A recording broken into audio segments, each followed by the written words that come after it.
Did you know that some of the most nutritious, flavorful, and resilient food varieties have been quietly disappearing from our dinner tables?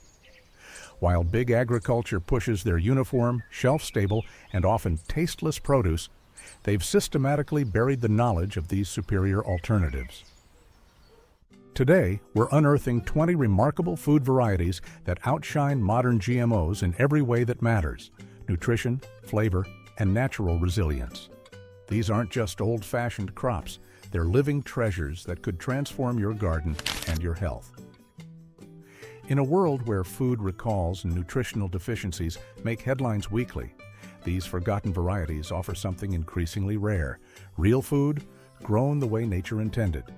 Let's rediscover what the food industry doesn't want you to know. Elephant garlic. In the world of alliums, few plants inspire the same mix of wonder and utility as the elephant garlic. At first glance, it looks like a garlic bulb that has been exaggerated in size, a giant cousin with cloves so plump they can fill a whole palm. Yet, despite its imposing appearance, elephant garlic is not a true garlic at all. Botanically, it is closer to a leek, which explains its surprisingly mild, sweet flavor. Where common garlic bites with sharp intensity, elephant garlic whispers. Roasted, its cloves soften into a buttery spread, mellow and nutty, perfect for smearing across bread or blending into soups. Even raw, its flavor is gentle enough to slice thinly into salads, a quality that made it invaluable for households who wanted garlic's character without overpowering a dish. In cultures where subtlety mattered as much as spice, this plant found a loyal following. Beyond the kitchen, its sheer size was a form of insurance. A single bulb could grow to weigh nearly a pound, meaning one harvest provided weeks of seasoning. Its adaptability was equally impressive. Thriving in a range of soils, forgiving of neglect, and tolerant of cooler climates, for gardeners who needed resilience, elephant garlic was a steadfast companion. Visually, it was as striking as it was practical. Its towering stalks, sometimes reaching 3 feet high, made it both ornamental and edible, blending beauty and purpose in a way few crops could. Cowhorn okra. In the warm fields of the American South, the cowhorn okra grew tall and proud, stretching up to 8 feet into the air like green spires reaching for the sun. This heirloom variety is named for its long, curving pods which resemble the shape of a cow's horn. When harvested young, often in the cool quiet of early morning, these pods are tender and flavorful, sometimes stretching to more than a foot in length. Generations of cooks cherished cowhorn okra for its versatility. Fried, stewed, or simmered in gumbo, its flavor brought warmth and comfort to countless family tables. And while many okra varieties turn tough if left to grow too large, the cowhorn remains remarkably edible, even at impressive lengths. For farmers, this meant fewer wasted harvests and more food gathered from each plant. In the days before refrigeration, this trait was invaluable. Families could return to the garden day after day, confident that the pods would still be tender enough to enjoy. And with stalks that soared above most gardeners' heads, the plants themselves became part of the landscape, a living reminder of abundance. Elephant ear sweet pepper. In the crowded summer gardens of Eastern Europe, one vegetable stood out not for its heat, but for its sheer generosity. The elephant ear sweet pepper earned its name from the massive, floppy fruits that dangled from its stems like scarlet flags. Each pepper could grow up to 8 inches long, its broad, wrinkled walls curving into shapes that seemed almost too large for the plant to carry. Unlike the thin-skinned peppers that collapse under heat, these peppers were bred to hold their shape. Hollowed and stuffed with meat, rice, or vegetables, they became a centerpiece dish in farm kitchens. When roasted, their thick, sweet flesh softened into ribbons of smoky flavor. When eaten raw, they brought a crisp freshness to salads and bread. In lean times, families could rely on these oversized fruits to stretch meals and fill bellies without waste. The elephant ear also represented a kind of resilience. Hardy and productive, it could thrive in modest soil, delivering basket after basket of oversized peppers through the summer season. Farmers valued it not just as food, but as a dependable crop that would yield consistently year after year, even when other vegetables faltered. Fish pepper. Believe it or not, this little chili isn't just spicy, it's a work of art. The fish pepper grows with cream, green, and red streaks, almost as if a painter brushed each pod by hand. But beauty isn't its only story. In the 19th century, African-American communities in the Chesapeake region cultivated fish peppers as a key ingredient in oyster and crab houses. This pepper's story is rooted in African-American and Caribbean communities. In Baltimore and along the Chesapeake Bay, oyster and crab houses relied on it to season their seafood dishes. For years, it thrived in back alley gardens and passed from hand to hand, never written down in seed catalogs. It was a cultural heirloom preserved quietly in kitchens rather than greenhouses. Its near disappearance in the 20th century wasn't due to lack of flavor, but because industrial farming favored uniform, easy-to-store peppers. The fish pepper was too bold, too different, and nearly vanished. What made them special was their versatility. Young, pale peppers added a gentle bite to seafood stews, while mature, fiery red ones brought heat to sauces. Thankfully, seed savers rescued it, and today it thrives again as both a culinary treasure and a striking ornamental plant. Mammoth Gray Sunflower. If you were walking through an old homestead garden in the 1800s, one plant would have towered over you, the Mammoth Gray Sunflower. Standing at heights up to 14 feet, with golden heads so wide they could rival a wagon wheel, these sunflowers were far more than decoration. They were survival companions. For generations, farmers planted them not only for their beauty, but for their practicality. Each head was packed with protein-rich seeds that fed both people and animals. The seeds could be roasted, ground into meal, or pressed for cooking oil. Families during lean times even brewed the roasted seeds as a coffee substitute when real coffee was scarce. The stalks, strong and woody, sometimes served as makeshift fencing, while the towering plants provided shade for beans, cucumbers, and other crops at their feet. In this way, a sunflower patch became both pantry and protection. Perhaps the greatest story of the Mammoth Gray is its staying power. Despite the rise of hybrid crops bred for uniformity, this giant heirloom endured, passed down through seed savers who recognized its worth. Georgia Rattlesnake Watermelon.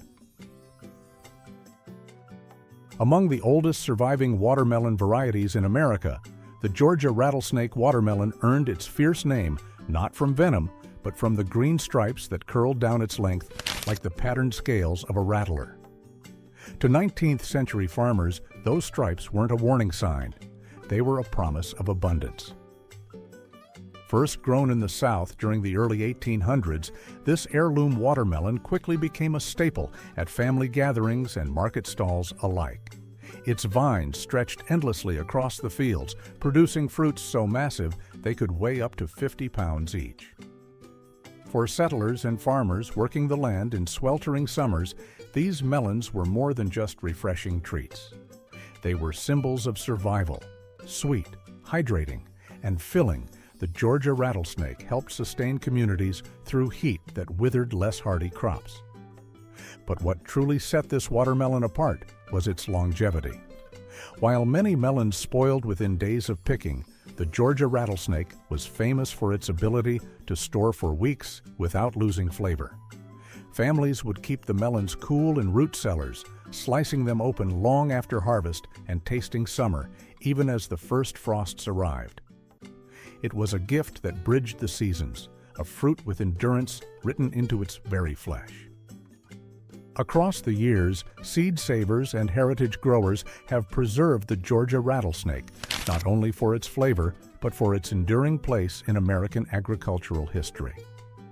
To cut into one is to taste the persistence of those who coaxed sweetness from unforgiving soil.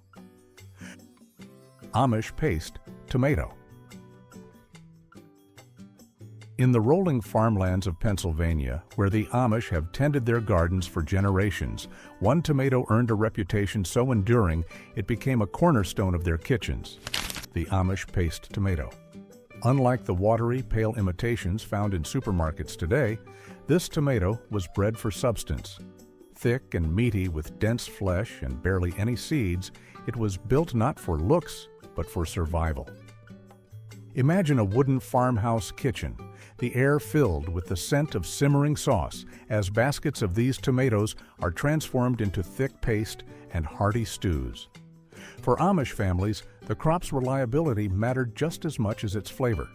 Each harvest meant jars of preserved sauce lined up on pantry shelves, ready to last through long winters when fresh vegetables were scarce. This heirloom tells a story of preservation against the odds. For generations, farmers saved its seeds by hand, resisting the industrial push toward uniform hybrid crops.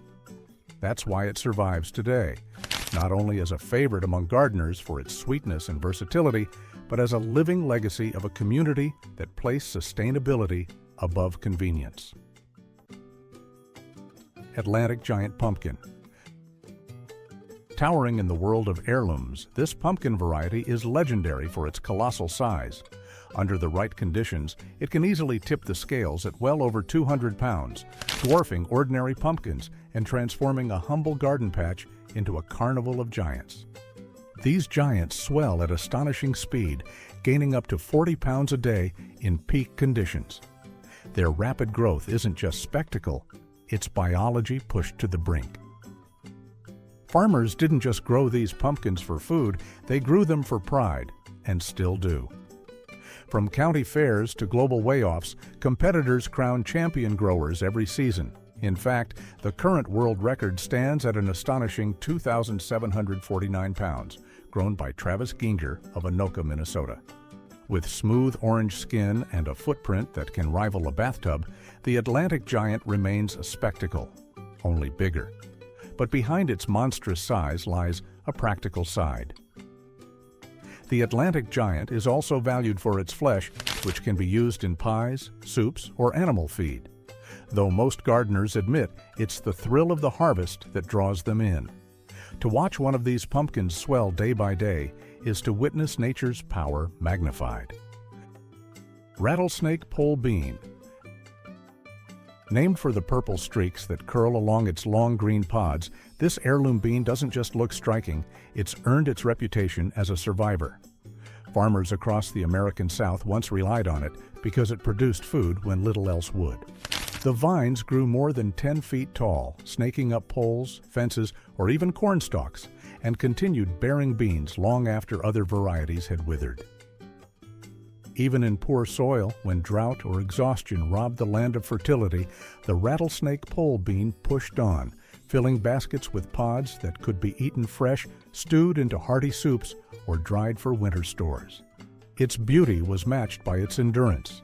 Generations of homesteaders saved its seeds, knowing it could be counted on when conditions turned harsh.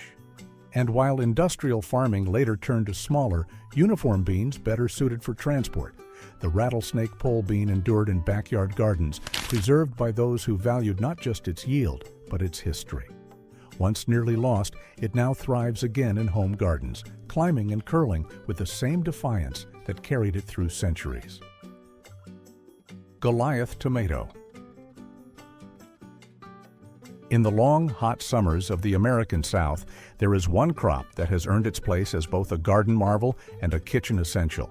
The Goliath tomato, true to its name, produces fruits so large they often tip the scales at over 2 pounds each, heavy enough to fill both hands of the gardener who picks them.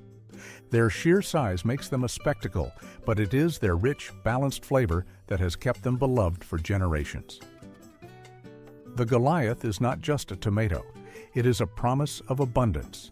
Its plants grow tall and vigorous, supported by thick vines that can withstand the weight of their enormous harvest.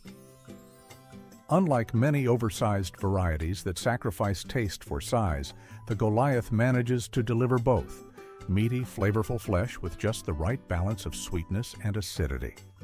Sliced onto bread, it can cover nearly an entire sandwich with a single cut.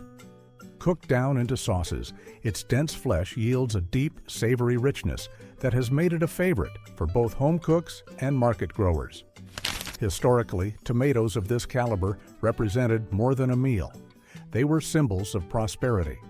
A single Goliath could provide enough slices to feed a family at the dinner table, while baskets of them at the farmer's market drew buyers in with their impressive scale. Jalapeno Gigante. From the delicate sweetness of kohlrabi, we now move to the fiery world of peppers. Though this next variety isn't just about heat, it's about scale. The Jalapeno Gigante lives up to its name with peppers that can grow over 6 inches long, dwarfing the jalapenos that most people are familiar with. These peppers are bold and bright, their glossy green skin shimmering in the sun before ripening to a deep red. But what makes the Jalapeno Gigante remarkable isn't just its size, it's its productivity. Farmers often find their plants so heavily laden with peppers that the branches need staking just to keep from bowing under the weight. The peppers themselves strike a balance between heat and flavor. Spicy enough to bring life to a dish, yet mild enough for stuffing, grilling, or even pickling whole. For communities that relied on peppers not only for flavor, but also for preservation, this meant security. A single harvest could be dried, smoked, or stored, providing flavor all year long.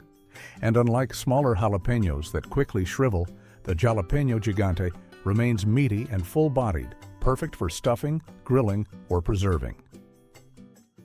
Long pie pumpkin.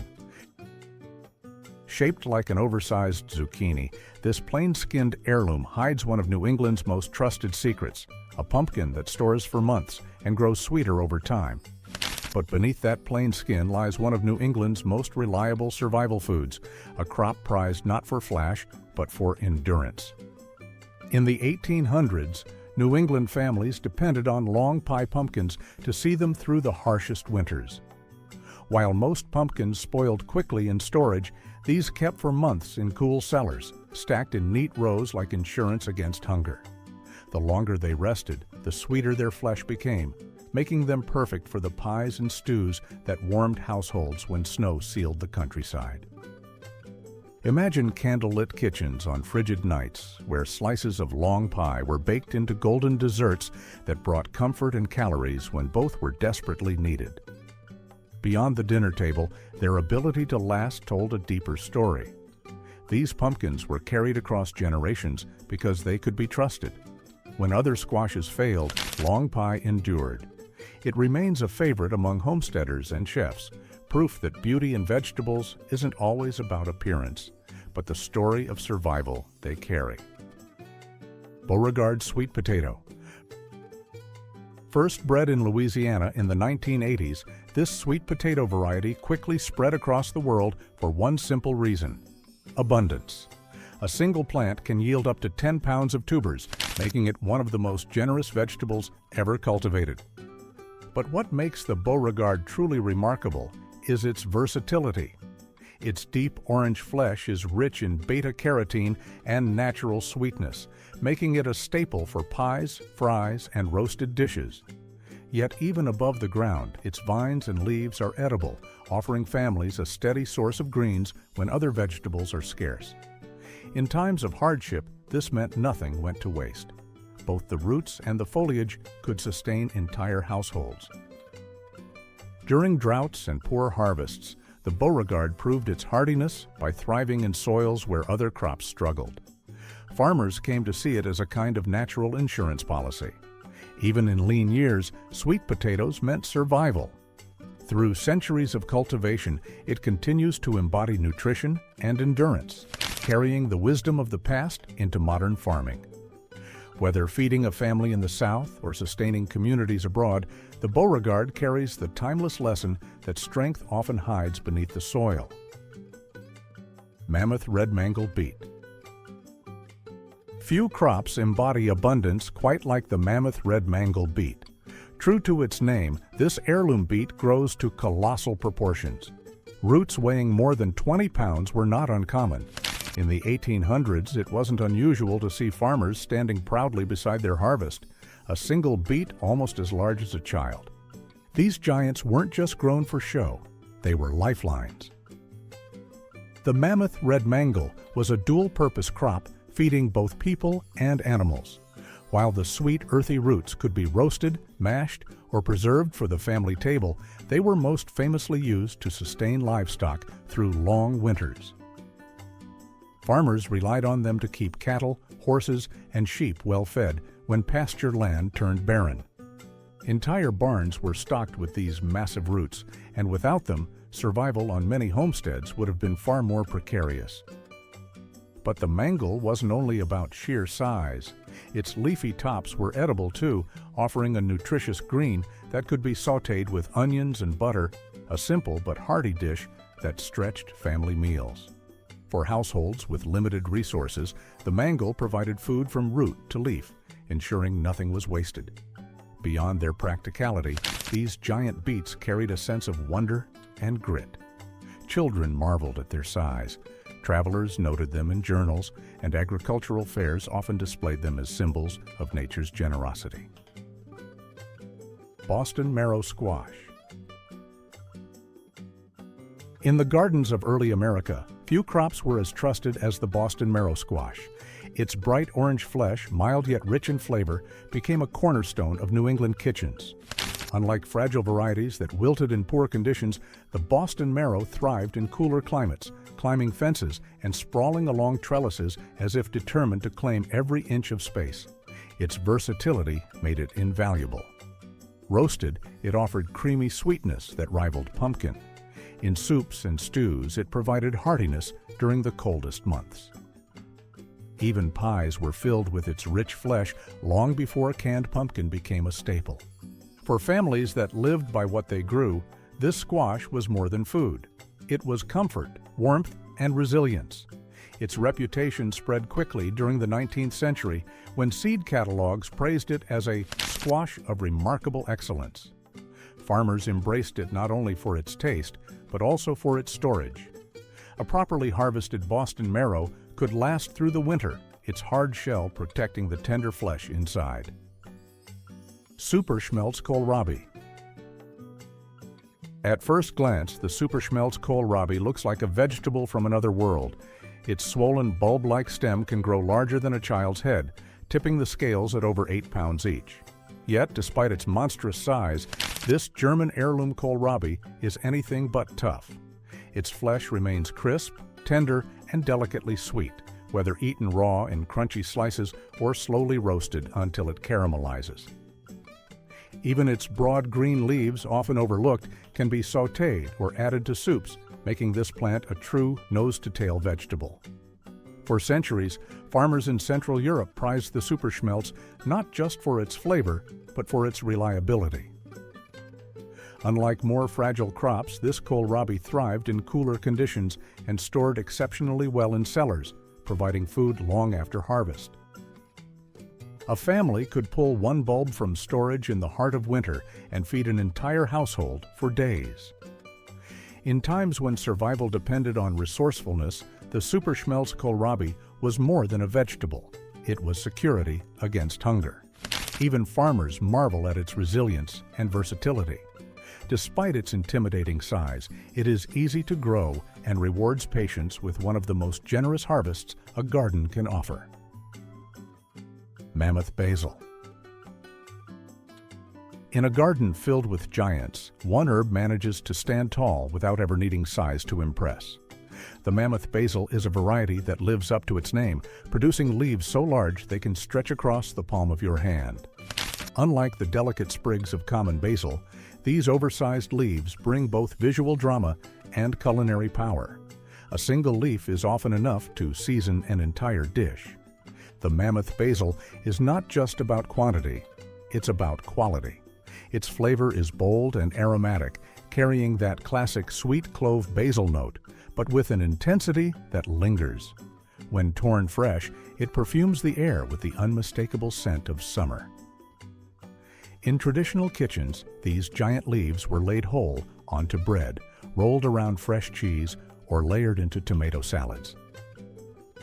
For cooks preserving food for winter, the plant's productivity meant baskets of fragrant leaves could be turned into jars of pesto oils, and dried herbs that would flavor meals long after the harvest season had ended. In the field, the Mammoth Basil is a tireless producer. Its broad, ruffled leaves spring up continuously, allowing gardeners to harvest handfuls without ever exhausting the plant. Unlike more fragile herbs, it thrives in the heat, standing strong beside tomatoes, peppers, and eggplants in the peak of summer. Giant Musselburg Leek. In the fields of Scotland, farmers came to rely on a vegetable that could endure bitter frosts and still provide a rich onion-like flavor. The giant Musselburg leek's thick stalks and broad leaves were not only a staple in soups and stews, but also a symbol of strength against the cold. For generations, it was the winter green that never failed, bridging the gap between seasons when fresh food was scarce. Standing tall at up to 30 inches, these leeks were more than just garden staples. They became fixtures of Scottish kitchens, simmered into broths and stews that provided warmth and strength during long winters. Unlike onions, which could wither in freezing weather, the Musselburg endured snow and frost, allowing families to harvest fresh vegetables long after most gardens had gone silent. For working-class households, that staying power was essential. It meant green, nutritious food was still possible when other crops failed. The leek also became a cultural symbol. Its mild, sweet flavor was celebrated not only in Scotland, but across the British Isles, where it found its way into traditional recipes like cock-a-leekie soup. Today, it remains one of the most trusted leeks for home gardeners around the world. Not flashy, not delicate, but sturdy, generous, and built to last. Purple top white, globe turnip. Not all legendary crops earned their fame with size or sweetness. Some, like the purple top white globe turnip, became icons of endurance. Its round white root, brushed with a blush of purple where it meets the sun, may look unassuming, but for centuries it has been one of the most reliable crops in the farmer's arsenal. Cold hardy and quick to grow, this turnip thrived in climates where more delicate vegetables failed. When early frost swept across the fields, families could still count on rows of purple tops to survive, their roots swelling beneath the soil while their leafy greens provided another valuable food source. In fact, the greens were often just as treasured as the root itself, sautéed with onions, stewed with broth, or eaten raw for a sharp bite of flavor. This dual harvest made the turnip indispensable to households trying to stretch limited land into year-round sustenance. Historically, the purple top was more than just a peasant's food. In times of war and famine, armies and entire communities survived on turnips. They stored well in cool conditions, feeding families throughout harsh winters when other supplies ran scarce. During the infamous turnip winter in World War I, it was hardy varieties like this that kept starvation at bay. Yet, despite its reputation as a survival food, the purple top white globe never disappeared from kitchens. Its mild, slightly sweet root is versatile, roasted, mashed, or pickled, and its greens bring a burst of nutrition to any meal. Tennis ball lettuce. In the garden, its round, butter-soft leaves might look modest, almost unassuming. Yet behind that simplicity lies a legacy stretching back to the 1700s. It was famously grown by Thomas Jefferson in the gardens of Monticello, where he praised its tender leaves and dependable growth. Unlike modern lettuces bred for transport and long shelf life, this variety was cultivated for flavor and resilience. Early American families enjoyed it fresh in salads, but they also pickled it, packing the leaves in jars of brine to carry them through harsh winters. What transformed this humble green into a survival food wasn't just its taste, but its adaptability. It flourished in colonial gardens without chemical fertilizers or pesticides, proving that strength could be bred by necessity alone. Centuries later, growers still prize it for the same reasons: tenderness, reliability, and a history that connects the dinner plate directly to America's earliest farms. Across kitchens, fields, and centuries, these heirloom varieties have proven their worth through resilience, flavor, and nutrition. Which of these remarkable plants will you try growing in your garden this season? Let us know in the comments below. And don't forget to subscribe for more forgotten food wisdom that big agriculture doesn't want you to know.